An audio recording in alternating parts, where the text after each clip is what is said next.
medar deui ngahanca deui tur ngahibur deui wargi Dahlia dina radiona sewang-sewangan kupidangan dongeng Sunda ti Dahlia anu dijomantarakeun 3 Lurah 101,5 FM Radio Dahlia dina jejer carios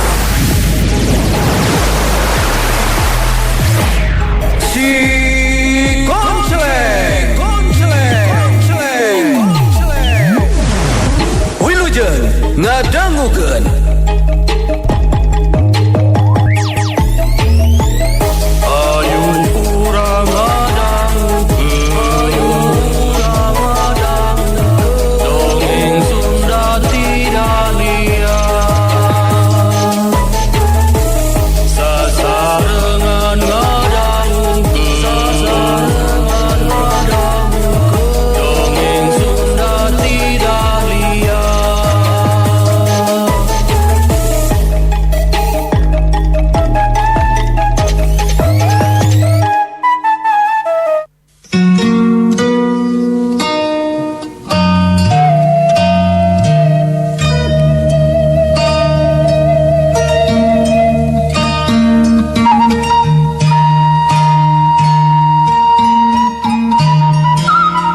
wargi Dahlia si Dugul Waru kamari teh nuju tarung sareng si Omot Awel urang lajengkeun serial si konceleng dina jejer carios putu si konceleng tanding titisan siluman karya Bagus Sarasvati.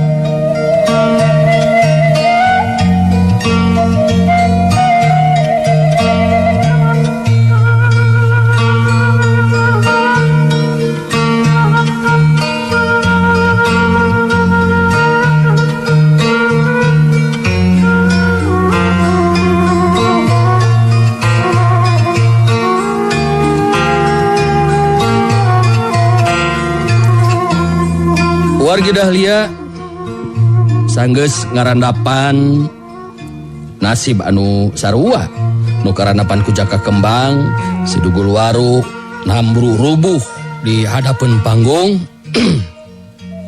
si Dugul Waru ngonel hudang deui manehna rek ngejat luncat di kaluhur panggung tapi oro kaya ti tukang tak-takna aya nu nepak di barung jeung nyarita lamun geus eleh jajaten teu kudu maksakeun maneh nuluykeun tarung Waru lamun andika maksa maju deui kapaksa aduh hareupan jeung kuring si Dugul Waru panasaran gancang ngabalikeun awakna ka tukang jalma anu nyarita teh Tetela Wisrawa geuningan meunang sajongjongan mah si Dugul Waru bengong sabab Tetela Wisrawa aya keneh di kieu na geuningan Wisrawa terus harita nyarita deui teu kudu hayang maju deui sabab jelas Andika jeung Jaka Kembang geus jadi pacundang sabab lamun anjeun maksakeun maju deui kapaksa kuring ngalakukeun tindakan pikeun ngabantu ka si Omot Awel kaharti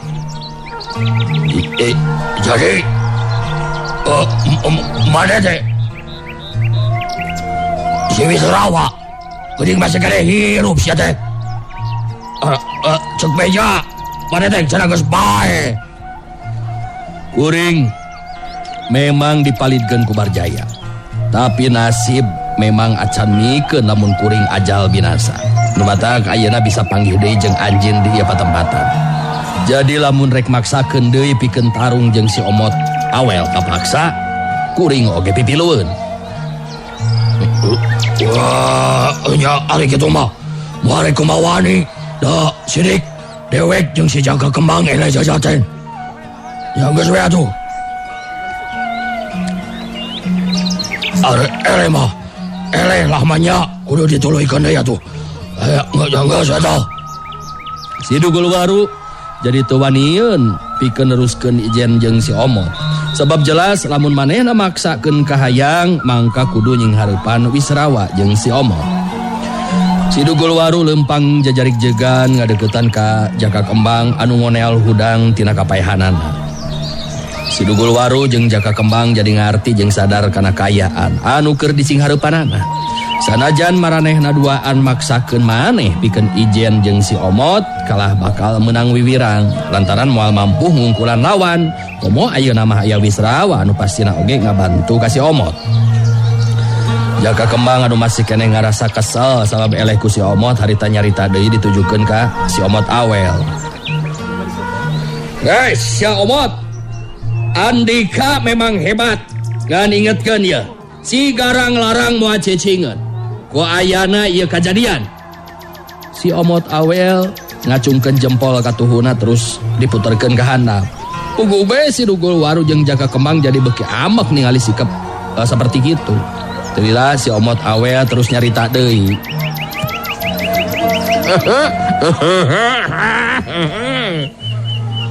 Jadi guys, dijelaskan ku diri kula Jaka Kembang Dugul Waru. Kula umur mah kudu sieun upama teh mah kabeneran kudu adu harupan jeung si garang larang. Sabab kula di pihak anu bener. Jadi bejakeun ka si garang larang ngeunaan kayaan diri kula. Bejakeun si Omot Awel pahlawan kabeneran. Di mana aya kejahatan jeung kabeneran, kula aya dedinya, pasti kula ngabantu ka halde. Si Dugul Waru milu mairan caritaan. Hade salamun kitu mabet. Artina ieu kejadian bakal aya buntutna. Sarta Andika geus sayaga diri pikeun nyinghareupanana. Daguan ke waktuna si Omot. Geus ngancam kitu mah harita Jaka Kembang jeung si Dugul Waru mundur ka tukang atau ka tukangan panonton. Mere jalan ka si Dugul Waru jeung Jaka Kembang. Gajelang les. Si Dugul Waru jeung Jaka Kembang saterusna tinggal rajal ngaluncatan naringgalkeun eta patempatan.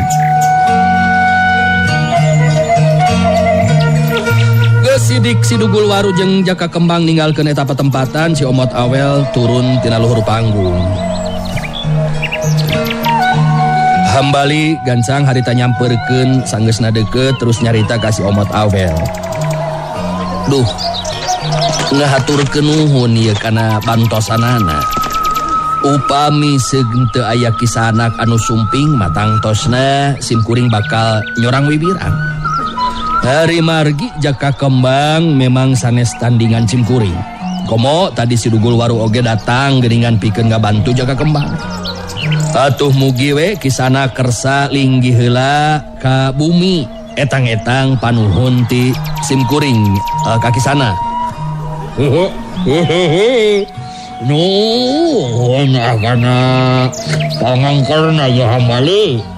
Wenaan ieu kejadian emang geus kawajiban kula jeung jalma liana anu boga kamampuan kana bela diri. Sabab memang geus sakuduna nindak jalma saperti Jaka Kembang jeung si Dugul Waru. Anu memang usung esangna si garang larang. Anu salawasna balakeun mamala ka sasama. Anu jelas salila jeung sakumna murid-murid pagulan macan bodas iatna kedawas bada. Sabab dina laku kejahatan anu diluluguan ke si garang larang bakal jadi gangguan pikeun kahirupan jalma-jalma anu aya di pilem-bulan. Oge kahirupan anu aya di alam dunya kajawalaan. Aduh, jadi hampura ya hambali. Lain rek nolak lejaki. Tapi kula rek terus miang deui. Jaba basi kana aya nu kudu dicomot jeung dilawan ku kula. Itu teh hambali. Oh, janten kisanak ayeuna bade teras ngabojeng ka mana deui atuh ieu teh? Dupi panglinggihan teh di mana? Punten ya kumawantun tumaro sapertos kieu ieu teh. Ampun ya. Kula teu bisa ngabejakeun ayeuna. Tapi engke lamun geus uga naon mah salila oge bakal uninga saha kula anu sabelena. Nah ieu mah jalanan tos pada seja selamat nya kula seja amitan deh Hambali. Hambali geus teu bisa ngajakan panjang lebar cumarita sabab jirim si Omot Awel harita geus ngacorelat manten anu memang gerakanana memang cepet kacida ngan sakedeung geus leungit tina teutepan corelat cileung les Wisrawa harita ngudag jirim si Omot Awel manehna ngilu ngajorelat luncat maksud hayang wanoh jeung si Omot Awel lalaki tengah tua anu make tergos bodas tapi tetela geus leungiteun tapak duka ka manah leosna eta si Omot Awel jorelat cileung celegedeg Wisrawa ngahulang kaget bari jeung sirahna gogodeg sabab teu nyangka manehna teu bisa ngudag si Omot Awel bari jeung ngahulang halisna meh tepung Wisrawa bet jadi mikiran saha sabenerna eta lalaki tengah tua anu make tergos bodas teh anu memang tahapan ajan pangartina tetela pinunjul buktina mampu ngungkulan ilmu si Dugul Waru jeung Jaka Kembang anu sok padahal Jaka Kembang teh muridna Mahlalana anu tangtu be sasumber jeung elmuna Wisrawa. Harita Wisrawa ngomong sorangan dina jero hatena. Dah saha si Omot Awel teh nya. Nilik kana pangawakanana mah jelas lalaki jeung ngadenge sorana mah jelas lalaki tengah tubuh. Panjakalna teh si Omot Awel make jeung make tergos bodas siga nu mung kanyahoan saha sabenerna manehna teh borosa tadina mah aing hayang wawuh jeung sidik tadi teh geus deukeut tapi memang gerakanna bener-bener cepet kacida dan sakicep geus ngiles aing jadi leungiteun tapak ieu teh ya. Wisrawa masih kene ngajanteng bari ngahuleung ngaragamen. Sedengkeun anu lalajo waktu nyaksian kejadian si Dugul Waru siga nu sieuneun ku Wisrawa waktu rek maju deui narajang ka si Omot Awel teh. Eta kejadian teh terus dibejakeun ka Hambali bari nuduhkeun ka mana leosna Wisrawa. Geus teu talangke deui gancang harita Hambali ngajorelat luncat nuju ka tempatna Wisrawa. Sabab hatena Hambali ngarasa penasaran. Naha si Dugul Waru sieuneun ku Wisrawa. Sabab geus pada nyaho yen Jaka Kembang jeung si Dugul Waru datangna babarengan tur kawilang usung esangna si Garang Larang.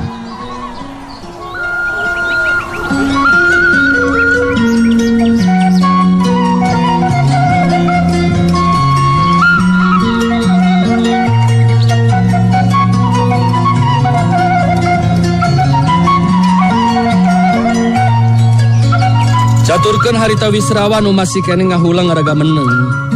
Ngagurubug kaget sabab tak-takna aya nu noel ti tukangeunana. Bari jeung nyarita eta jalma nu noel teh sorana jelas eta teh si Omot Awel. Aya naon kamu? Menyampaikan ka mengundang diriku penasaran mengudag-udag diriku ya teh. Ya naon jango? Wisrawa ngabalikeun awakna ka tukang. Kaget pacampur bunga hatena Wisrawa. Kaget sabab kadatangan si Omot Awel teu kanyahoan ku manehna. Ari bungahna sabab jirim anu aya di hareupeunana teh tetela si Omot Awel geuningan. Wisrawa neuteub antep ka si Omot Awel bari terus nyarita pinu hormat. Satu acana sim kuring nyuhunkeun hapunten ieu teh. Sabab tos kumawantun nuturkeun kisanak. Wasta kuring pun Wisrawa abdi sejangan nuhunkeun sabab kisanak mampu ngungkulan si Dugul Waru sareng Jaka Kembang. Anu memang usung esangna si Garang Larang. Sabab teu seueur ayeuna mah geuningan jago anu wantun nindak kana kagarangan si Garang Larang sareng usung esangna teh. Si Omot Awel ngahulang sakedeung, teu lila terus nyarita deui. Ya masalah eta ngajang. Teu kula oge memang geus kawajiban keur ulang sakabeh pikeun nulung tinulungan. Dah ayeuna bagian kula ya rek nanyakeun ka Jang Wisrawa teh. Hari Jang Wisrawa teh murid Mbah Lalana jeung almarhum Dewi Amba teh lain gitu. Wisrawa beki kaget jeung bingung sabab si Omot Awel bisa nyaho yen anu jadi guru teh Mbah Lalana jeung Dewi Amba geuningan. Nah kisanak uninga geuning ka guru sim kuring. Ya mohon ka Mbah Lalana sareng Dewi Amba almarhum. Saha atuh ari kisanak anu saleresna ieu teh. Si Omot Awel nyerengeh seuri. Leungeuna muka tergos bodas. Bray. Katingali beungeut asli si Omot Awel. Telila si Omot Awel anu geus muka tergos bodas teh terus nyarita deui. Adah. Ayo nama jelas pan saha kula anu sabenerna Jang euy. Ya bener tuh. Apal pan ka kuring Jang Wisrawa teh. Apal? Wisrawa sirahna gogodeg bari jeung kerung. Wisrawa terus nyarita deui. Duh. Ke. Punten ya punten. Punten pisan-pisana. Abdi teu acan uninga ka kisana. Ke dupiki sanak teh saha? Sareng naha bet uninga ka Mbah Lalana sareng Dewi Amba. Si Omot Awel nepak tarangna.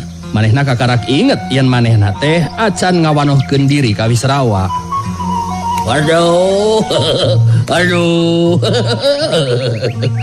Aduh nyaan. Kula teh poho euy. Apaan kula teh acan ngawanohkeun diri nya. Ampura ya Jang Wisrawa. Yeuh wasta kula teh si konceleng teh.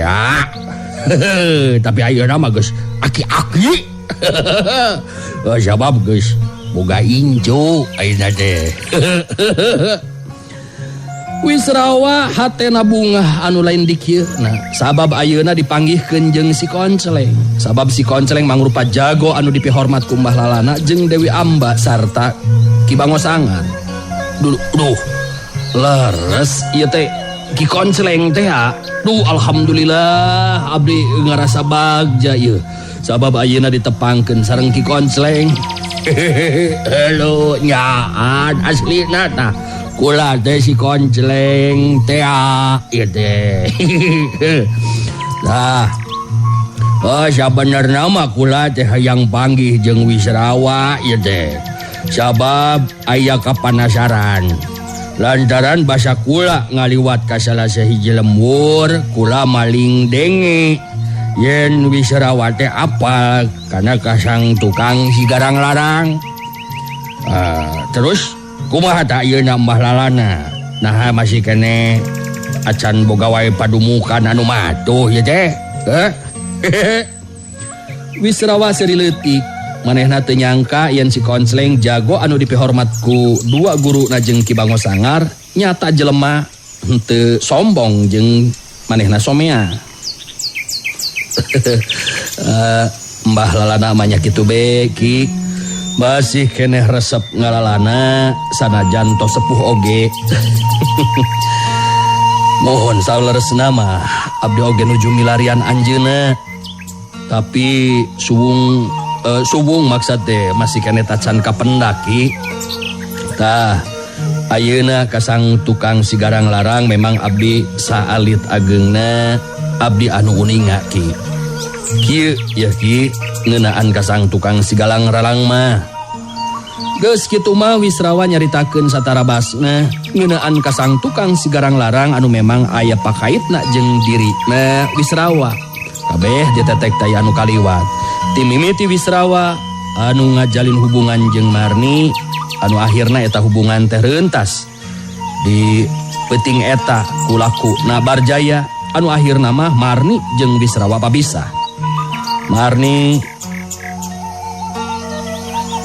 anu jadi Nyai Wulung indungna sigarang larang sedengkeun Wisrawa anu meh-mehan ajal kulaku na Barjaya dina peuting eta disalametkeun ku Mbah Lalana anu akhirna diangkat jadi murid. Saterusna Marni anu robah ngaran jadi Nyai Wulung ngalahirkeun si Garang Larang. Peuting kejadian eta memang peuting anu munggaran pikeun Wisrawa jeung Marni pikeun ngalaksanakeun pancen ngalaki rabi ngan jadi rentas akibat laku lampahna Barjaya. Anu batak pikeun Wisrawa mah teu rumasa boga anak si Garang Larang sabab tacan kungsi nyorang badan Marni alias Nyai Wulung. Anu saterusna Wisrawa panggih jeung incuna Ki Buyut Mitra nyata Winarsih anu akhirna ngalaki rabi diwalian ku Mbah Lalana jeung Dewi Amba sabab Ki Buyut Mitra akina Winarsih geus tilar dunya ku kagarangan si Garang Larang. Sanggeusna ngalaki rabi Wisrawa menang pancen ti Mbah Lalana jeung Dewi Amba pikeun geura-geura ngarundaikeun turunan sabab iwal anak turunan Wisrawa jeung Winarsih anu bakal bisa ngawasa ilmu gabungan Mbah Lalana jeung Dewi Amba anu disebut Dwi Mang Lagayuda tea pikeun ngungkulan kagarangan si Garang Larang. Tapi orokaya eta rancang jeung kahayang teh reuntas deui bae di tengah jalan sabab kulaku pamolahna Barjaya anu pitenah Wisrawa anu majarkeun geus ngalakukeun kalakuan nirca ka wanoja ngaran Rahmi. Balukarna tina eta kajadian Mbah Lalana jeung Dewi Amba jadi ngilu kahasud ku caritaan Barjaya anu saterusna Wisrawa beunang panyiksa ti nu jadi guru na nepikeun ngalaman tatu di jero anu berat. Anu akhirna Wisrawa dibawa indit ku Barjaya anu saterusna dialungkeun kana walungan. Sedengkeun Winarsih anu sarua geus kapangaruhan ku caritaan Barjaya akhirna geus teu bisa ngabedakeun mana anu bener jeung salah. Anu antukna Winarsih anu keur kakandungan tega mateni dirina ku cara ngalageragkeun maneh kana jelo gawir. Bari jeung ngarenghap narik napas panjang Wisrawa mungkas kateranganana. Kitu Ki Konceleng ngeunaan riwayat si Garang Larang anu memang saeutik gedena aya hubunganana sareng abdi teh. Saatosna abdi lagrag kana walungan abdi pendak deui sareng Dewi Amba anu saterusna ngarawat abdi jalanan abdi teh ngaranna Pantatu Jero anu kawilang berat. Balukar tina panyiksa Mbah Lalana anu janten guru anu saterusna mah Dewi Amba ngangkat abdi janten muridna. Abdi oge terang riwayatna Winarsih anu janten bojo tega mateni diri teh ti Dewi Amba. Ya tapi akhirna mah Dewi Amba oge janten korban kagarangan si Garang Larang Ki. Si Konceleng unggut-unggutan neuteup antep ka Wisrawa bari ngomong sorangan jero hatena. Nyaan karunya ku nasibna jang Wisrawa. Manehna teu waleh nyorang kabagjaan. Aduh tapi rentas deui. Kayak kieu masih kana bae anu jadi bibit berawit sagala kajadian nu ayeuna lumangsung teh akibat tina laku lampahna Barjaya sigana mah teh. Ningali si Konceleng saukur ngahuleng Wisrawa terus tumanya deui. Nah aya naon ye Ki Konceleng bet ku abdi diperhatikeun teh siga anu nuju ngalamun. Aya naon manawi punten pisan. Henteu jang Wisrawa.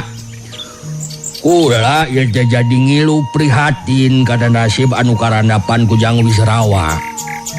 Sing sabar we jeung tawakalnya jang. Dari Gusti mamual mere cocoba luyu jeung kamampuhan dirina. Dah ayeuna balik deui yo. Ari kitu mah runtuyan ieu kajadian bisa oge gara-gara laku lampahna Barjaya. Sanes kitu jang Wisrawa. Tiasa oge kitu Ki. Tapi anu janten bingung kanggo abdi mah saha anu jadi bapakna si Garang Larang. Sabab Nyai Wulung sareng si Garang Larang jeung usung esangna keukeuh abdi teh bapana si Garang Larang. Komo Nyai Wulung mah nyariosna teh sagala kajadian anu lumaku ayeuna teh cita-cita kuring jeung anjeunna. Eta tah anu nambihan rasa kakaget sareng kabingung keur abdi teh Ki.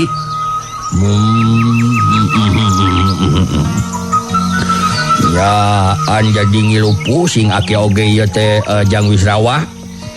Tapi yang Wisrawa ayeuna kedah salempang deui ngeunaan sigarang larang.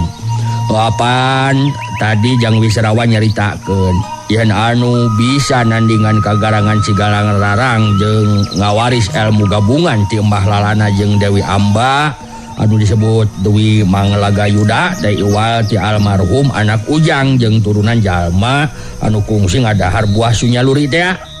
Sanes kitu tadi teh Jang Wisrawa. Leres kitu Ki.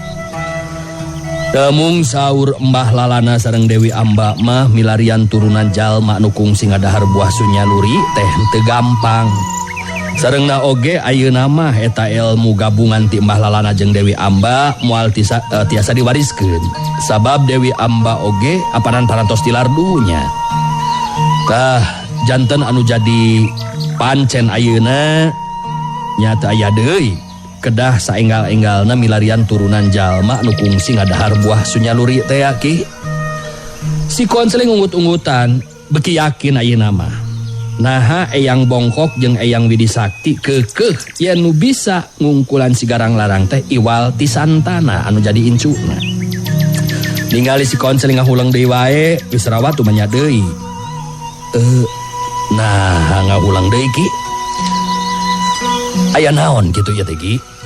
Nah Ki konseling gaduh bongbolongan jeung ngeunaan eta katurunan jalma anu kungsi ngadahar buah sunyaluri teh ya. Dah. Ayeuna mah kukula dicaritakeun. Nah kula ayeuna turun gunung. Anu tadi nama kula jeung kula warga kula geus embung urusan deui jeung dunya kajawaraan. Sabab kula jeung kula warga hayang hirup tenang. Anu mata kula nyerahkeun urusan dunya kajawaraan teh ka 3 jago anu dipercaya ku kula. Nyata Ki Buyut Mitra, Mbah Lalana sarta Dewi Amba. Tapi kulantaran ayeuna aya sigarang larang nu nebarkeun mamala, kula jadi kapaksa ye turun gunung. Tah kieu gara ari jelasna mah Jang Wisrawa. Si konseleng ngajelaskeun naon sababna manehna ayeuna ngilu aug deui kana urusan dunya kajawaraan. Kabeh ditetek taya nu kaliwat. Wisrawa ngabandungan pinu perhatian kana guaran caritaan si konseleng. Tah gitu Jang Wisrawa. Nah kula ayeuna teh ngilu aug deui kana urusan dunya kajawaraan teh gitu sababna mah. Oh tapi nah atuh akibat nganggo tergos bodas sareng nyamar janten si omot awer. Padahal mah atos bae teu kedah kikituan Ki. Sabab dunya kajawaraan ayeuna teh butuh ku pamimpin anu tiasa ngahijikeun sakabeh jago jeung paguron sangkan tiasa ngungkulan sigarang larang. Nu utami nama usung esangna Ki. Nah atuh kula make tergos bodas jeung ngalaku naon ngakukeun ngaran si omot awer. Sabab kula henteu bisa ngabahayakeun jeung embung we ngabahayakeun kula warga kula jeung pangeusi lembur Mekarjati jeung Wisrawa oge. Sabab panyangkana sigarang larang mah kula teh apanan geus undur ti dunya kajawaraan. Jeung geus teu aya deui urusan jeung dunya kajawaraan. Kitu tah Jang Wisrawa. Kunaon eta alasan namanya kunaon ayeuna kula nyamar jadi si omot awel tata kitu dah. Wisrawa ungut-ungutan ngarti ayeuna mah nah si konseleng nyamar jadi si omot awel teh. Wisrawa neuteuf antep ka si konseleng bari terus tumanya deui.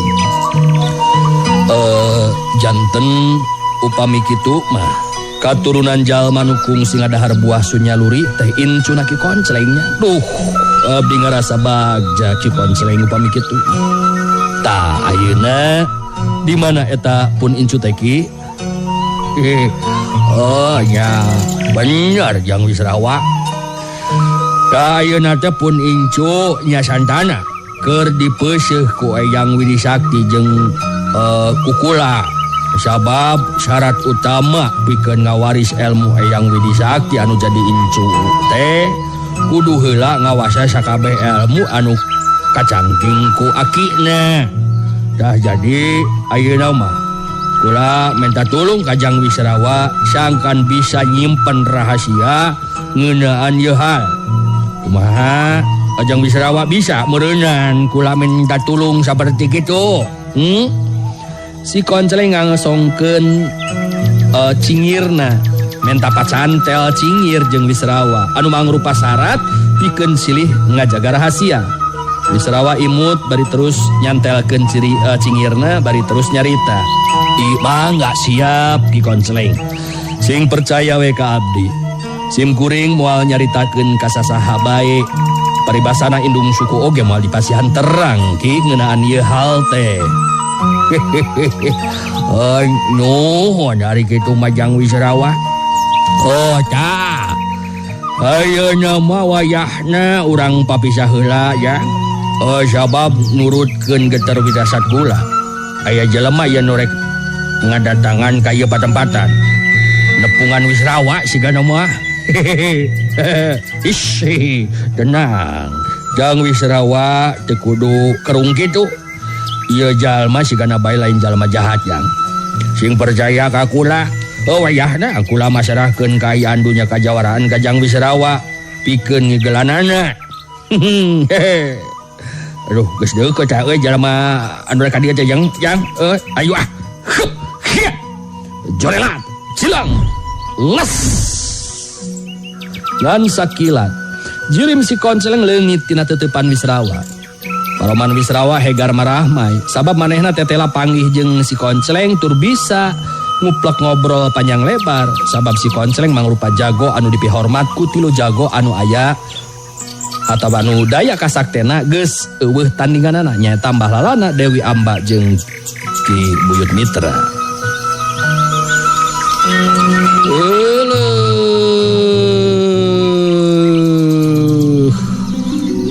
Waktosna wargi parantos tanya kapan kada dipungkas deui ieu seri hasi Konceleng dinten ieu insyaallah lah enjing urang lajengkeun deui.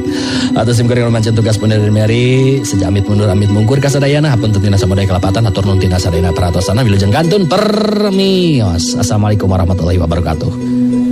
Panteng radio, panteng Dahlia enak-enak langgapnya Dahlia prungah go goyang. Wargi Dahlia cag heula urang cageun heula dugi ka dieu dongeng Sunda ti Dahlia dina dinten ieu dina carios si Konceleng. Tong hilap ulah dugi ka kantun enjing patepang dangu deui dina acara sareng tempat anu sami mung di 101,5 FM Radio Dahlia. Wilujeng kantun permios.